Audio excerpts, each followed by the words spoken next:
Bonjour à tous et bienvenue dans ce nouvel épisode de Vivez la Vendée. On est à la chapelle Palluau dans l'espace a cappella avec Titou. Bonjour Titou. Bonjour Anaïs, bonjour à tout le monde. Donc là on va parler du festival Grade-moi là. On est à J-1 au moment du tournage. Comment ça se passe alors, les préparatifs, et aussi il faudrait que tu nous parles du concept. Alors comment ça se passe? Tu vois, au départ il n'y a rien. Et si tu reviens plus tard, il y aura tout. Voilà, ça c'est le concept du moment quoi. Ok. Alors le concept, qu'est-ce que tu veux savoir exactement? D'où ça vient, comment tu as eu l'idée de faire du rock 100% féminin ici en Vendée? D'accord. Alors l'idée de faire du 100% féminin, c'est une idée en fait partagée entre les membres du bureau, puisqu'on propose chacun des groupes, et que souvent ce sont des groupes féminins qui sortent quand on propose les trucs. Et là, il y en avait tellement cette année qu'on a trouvé naturel en fait de se dire tiens, on va faire une édition féminine parce qu'on a manifestement tout ce qu'il nous faut sous la main. Les musiciens, les artistes aussi, il y en a dans le coin, En fait, on les avait déjà, puisque nous, on glane entre deux éditions, on cherche, on fouille ce qui peut être sympa. Et là, en l'occurrence, on savait qu'on voulait des styles différents de rock. Du punk, on savait, on aime bien le rock garage, on aime bien le heavy, on aime bien tout ça. Donc on a cherché dans ce sens-là.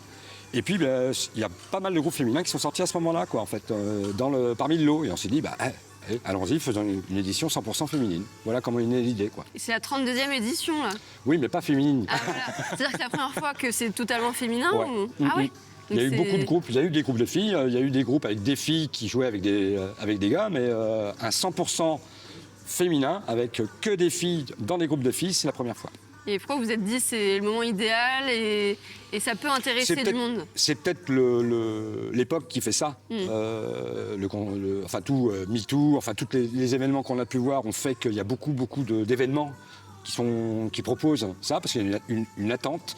Nous, on a plus dans le concept de dire que ce qu'on veut faire, c'est donner une scène à des groupes. Alors, des groupes connus, puis aussi on l'a fait sur des groupes moins connus.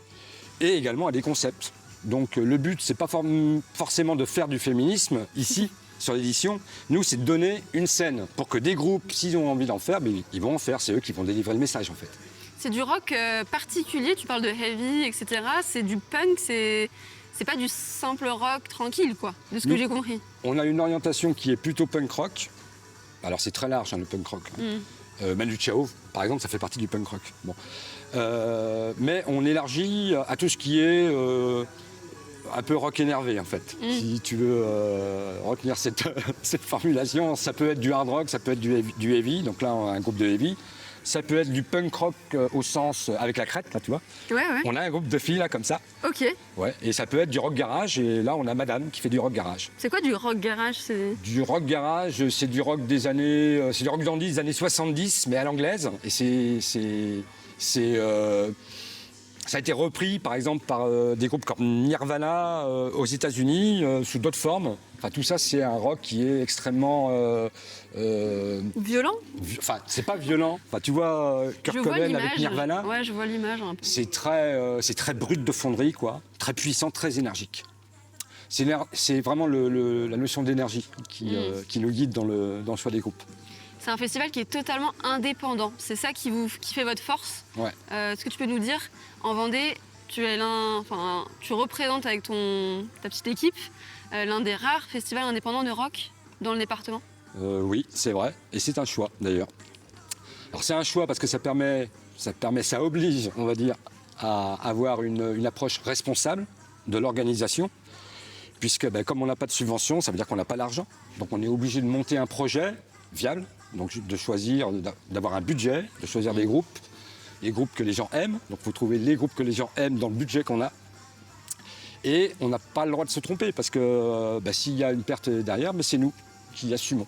Donc ça rend vraiment l'approche et la réflexion très très responsable. Tu parles de triangle des Bermudes parce qu'il y a vous, le public. Oui. Et alors il y a nous, il y a le public. Et les artistes musiciens. Et il y a les artistes. Et c'est très important que les trois soient satisfaits, heureux, finalement, d'avoir fait ce projet, cet événement. La première édition, si je ne m'abuse, a eu lieu en 1991. Ça doit être le deuxième plus vieux festival de Vendée, après Poupée. D'accord. Et Poupée qui, lui, n'est pas indépendant comme vous, par exemple. Alors, Poupée, c'est pas du tout un reproche, c'est un autre concept. On a commencé, on faisait la même taille, en fait. Mais eux, ils ont donné une explosé dimension bien plus large au projet, quoi. Et ça, comment ça se fait? Comment ça s'explique? Le rock, c'est peut-être moins populaire ou... Il en faut pour tout le monde. C'est très bien aussi d'avoir un poupée en Vendée. D'abord parce que le paysage est magnifique là-bas, quoi. Le théâtre de verdure est magnifique. Et puis aussi parce que ça correspond à une demande. Nous, on a un courant musical qui fait que c'est peut-être plus orienté. Poupée, c'est peut-être plus large, finalement, comme proposition d'artistes. Et ça satisfait plus de monde, sans doute. Et justement, ça concerne qui, ce type d'événement, Gratte-moi là, le festival? C'est plus des gens énervés? Non, Ou au contraire, on peut venir découvrir? Il y a toute génération. Les enfants peuvent venir. C'est énervé comme festival, mais en fait c'est calme. Finalement, c'est toujours bon enfant. On n'a jamais eu de soucis particuliers. Donc n'importe qui peut venir. On a vraiment toutes les générations. On a d'ailleurs des groupes qui sont de toutes générations, parce qu'on a des jeunes groupes, mais on a aussi reçu des vieux groupes. On a même des groupes qu'on a pu avoir il y a pas loin de 30 ans et qui sont revenus par la suite 20-25 ans après. C'est une référence en France maintenant ou c'est plus en Vendée Alors Gratte-moi là, sur le rock? C'est bien connu en Vendée, Ouais. mais je sais que c'est connu ailleurs, dans d'autres départements, parce qu'on a des contacts avec d'autres départements, et c'est connu ailleurs, oui, grâce au groupe qui aussi en parlent entre eux, mais c'est également connu en dehors des frontières, parce qu'on a eu des groupes anglais, on a eu des groupes hollandais, des groupes allemands, des groupes espagnols. Et on a régulièrement des appels également d'étrangers, de groupes qui veulent revenir, surtout les Anglais d'ailleurs. Voilà. Est-ce que vous avez des projets maintenant, vu que vous arrivez à vous exporter? C'est quoi la suite? On peut se poser la question. On n'a pas de projet de grandir. Le but, ce serait plutôt le pari de rester petit, de rester humble et de savoir rester sage également dans la programmation et dans le concept qu'on a imaginé pour pouvoir simplement continuer à exister sans rentrer dans une grosse machine, quoi. Nous, ce qu'on veut, c'est garder la chose à...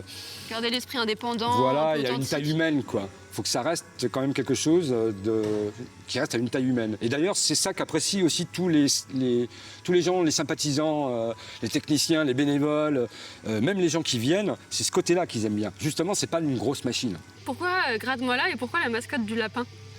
Alors, pourquoi le lapin? Eh bien, l'endroit où on faisait le festival avant, le plein air, eh bien, dès qu'on arrivait pour préparer, il y avait toujours plein de lapins sur le champ, parce que c'était une clairière avec des lapins, des biches.